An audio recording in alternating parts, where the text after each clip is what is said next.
425 கோடி ப்ராஜெக்ட் நம்ம கடலூருக்கு. கேட்க நல்லா இருக்குல்ல? ஆனா இதனால பாதிக்கப்பட போறது நம்ம மீனவ மக்கள் தான். கிளியரா சொல்றேன், வீடியோ ஃபுல்லா பாருங்க. கடலூர் பரங்கிப்பேட்டையிலிருந்து 13 கிலோமீட்டர் டிஸ்டன்ஸ்ல கடலுக்கு நடுவுல 4 புதுசா ஹைட்ரோ கார்பன்ஸ் எடுக்கக்கூடிய ஆஃப்ஷோர் வெல்ஸ், அதாவது எண்ணெய் கிணறு அமைக்க போறாங்க ஹிந்துஸ்தான் நிறுவனம். இதனால உள்ளூர் மக்களுக்கு வேலை வாய்ப்பு கிடைக்குமான்னு கேட்டா கிடையாது. இது ஃபுல்லா ஆயில் அண்ட் கேஸ் பத்தி படிச்சு அதுல எக்ஸ்பீரியன்ஸ் ஆனவங்களுக்கு மட்டும் தான் எடுப்பாங்க. ஆல்ரெடி கடலூர்ல 10 கிலோமீட்டருக்கு லைனா கெமிக்கல் இண்டஸ்ட்ரீஸ், பார்மசூட்டிக்கல் இண்டஸ்ட்ரீஸ் இருக்கு. பரங்கிப்பேட்டையில பவர் பிளான்ட், நெய்வேலியில என்எல்சின்னு இப்படி மக்களுக்கு எவ்வளவு வாழ்வாதாரம் பாதிக்கப்படைஞ்சிட்டு தான் இருக்கு. இதனால இப்ப கடல்ல இந்த ஆயில் வேலை அமைச்சாங்கன்னா கடல் நீர் பாதிக்கும், மீன் வளம் குறையும். இதனால மீனவர்களுக்கு வாழ்வாதாரம் பாதிக்கும். நம்ம நாட்டோட வளர்ச்சி எவ்வளவு முக்கியமோ அதே அளவு நம்ம மக்களோட வாழ்வாதாரமும் முக்கியம். அதுக்காக இதை உடனே தடை பண்ண போராடணுமான்னு கேட்டா கிடையாது. நிலத்துக்கடியிலையும் கடலுக்கடியிலும் ட்ரில் பண்ணி ஆயில் எடுக்கும்போது நிறைய ப்ராப்ளம்ஸ் வரும். ஆனா அதெல்லாம் வராம இருக்க இப்ப எவ்வளவு டெக்னாலஜிஸ் இருக்கு.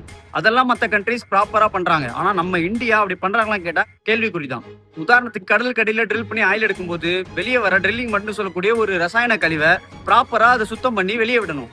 ஆனா அதை அப்படி பண்ணாம அப்படியே கடல்ல கொட்டுறதுனால கடல் நீரும் பாதிக்குது, கடல் உயிரினமும் பாதிக்குது. நம்ம இந்தியால எதையுமே ப்ராப்பரா ஃபாலோ பண்ண மாட்டாங்க. குஜராத், அஸ்ஸாம், ராஜஸ்தான் இப்படி எல்லா இடத்துலயுமே ஆஃப்ஷோர், ஆன்ஷோர் வெல்ஸ் எல்லாமே இருக்கு. அங்கேயும் மக்கள் பாதிப்படைஞ்சிட்டு தான் இருக்காங்க. அதனால நம்ம எல்லாத்தையும் தடை பண்ணோம்னா நம்ம இந்தியாவுக்கு ஓன் ஆயில் ரிசோர்சஸ் இல்லாம போயிடும். மற்ற நாட்டோட ஆயில் அவன் சொல்ற ரேட்டுக்கு நம்ம வாங்கி ஆகணும். ஸோ இதனால பெட்ரோல் விலையும் அதிகமாகும். நம்ம இந்தியாவுக்கு ஆயில் தேவை, அதே சமயம் ப்ராப்பர் சேஃப்டி ஸ்டாண்டர்ட்ஸும் முக்கியம். ஸோ இதை பத்தி நீங்க என்ன நினைக்கிறீங்க கீழே கமெண்ட்ல சொல்லுங்க. இது போல இன்ஃபர்மேஷன் தெரிஞ்சுக்க என்ன ஃபாலோ பண்ணிக்கோங்க. நன்றி.